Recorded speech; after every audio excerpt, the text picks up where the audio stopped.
I got so much motherfucking design on right now.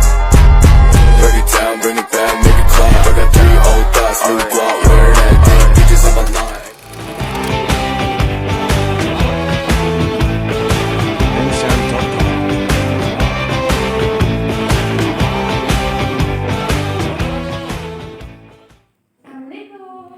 Kabar semuanya baik. Nah, tahu nggak kamu berbelajar tentang apa?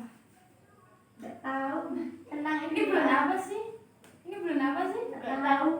Nah, ini itu sudah memasuki bulan Idul Adha ya.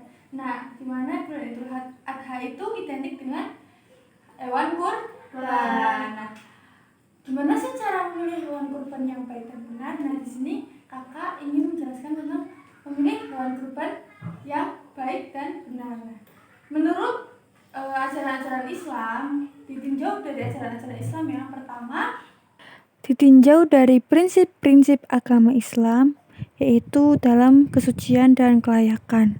Hewan kurban yang dipilih haruslah hewan yang suci dan tidak cacat.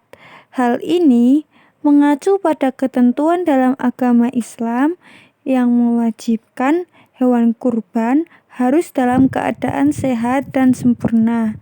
Hewan yang memiliki cacat atau penyakit yang membuatnya tidak layak untuk dikonsumsi manusia tidak boleh dipilih sebagai hewan kurban. Nah, usia dan ukuran juga pemilihan hewan kurban harus memperhatikannya. Nah, dalam agama Islam dianjurkan untuk memilih hewan kurban yang memiliki usia matang, seperti sapi yang berusia minimal 2 tahun atau kambing yang berusia minimal 1 tahun.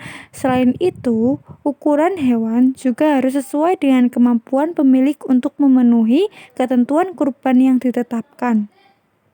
Ditinjau dari kesehatan dan kelayakan hewan, yang satu itu pemeriksaan kesehatan. Sebelum memilih hewan kurban, sebaiknya dilakukan pemeriksaan kesehatan oleh tenaga medis atau dokter hewan. Pemeriksaan ini akan memastikan bahwa hewan tersebut bebas dari penyakit menular dan memenuhi standar kesehatan yang ditetapkan. Yang kedua itu pemeriksaan fisik. Pemeriksaan fisik juga penting dilakukan untuk memastikan hewan dalam keadaan yang baik. Perhatikan tanda-tanda kesehatan seperti berat badan yang seimbang, mata yang cerah, bulu yang bersih dan rapi, serta tingkah laku yang normal. Yang ketiga ada riwayat perawatan.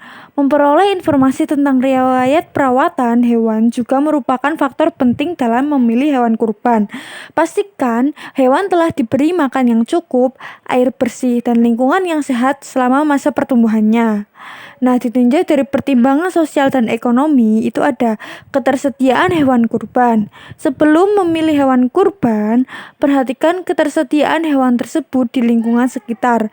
Pilih hewan yang memang tersedia dalam mudah didapatkan di wilayah tempat tinggal Anda. Hal ini akan meminimalisir permasalahan logistik dan transportasi yang rumit.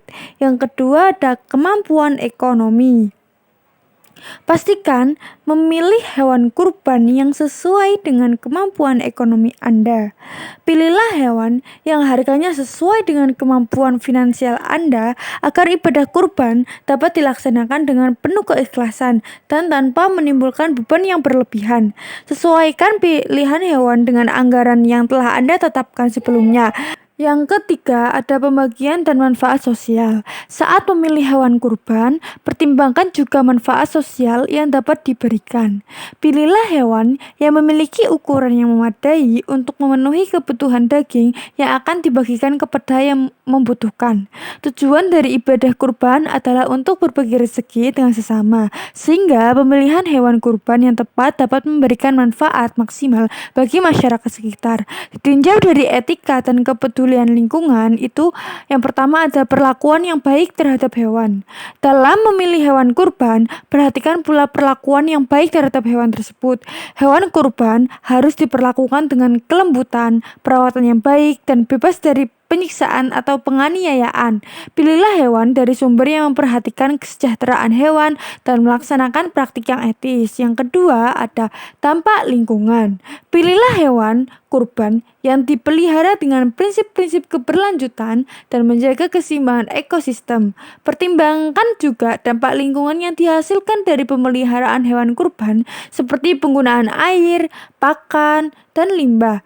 Pilihlah hewan kurban yang dipelihara secara ramah lingkungan dan tidak memberikan beban berlebihan pada lingkungan sekitar.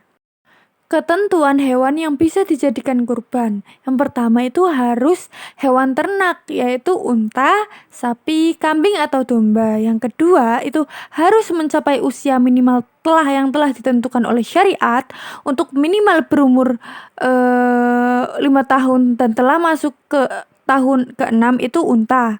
Sapi minimal berumur 2 tahun dan telah untuk masuk ketiga. Domba usia 1 tahun atau minimal berumur 6 bulan bagi yang sulit mendapatkan domba yang berumur 1 tahun. Kambing minimal berumur 1 tahun dan telah masuk tahun kedua. Yang ketiga itu ada hewan itu harus sehat, tidak cacat, dan tidak berpenyakit. Kambing usia 1 tahun ke atas itu berlaku untuk 1 orang. Unta usia 5 tahun ke atas berlaku untuk 10 orang. Domba usia 1 tahun ke atas berlaku untuk 1 orang. Sapi usia 2 tahun ke atas itu berlaku untuk 7 orang.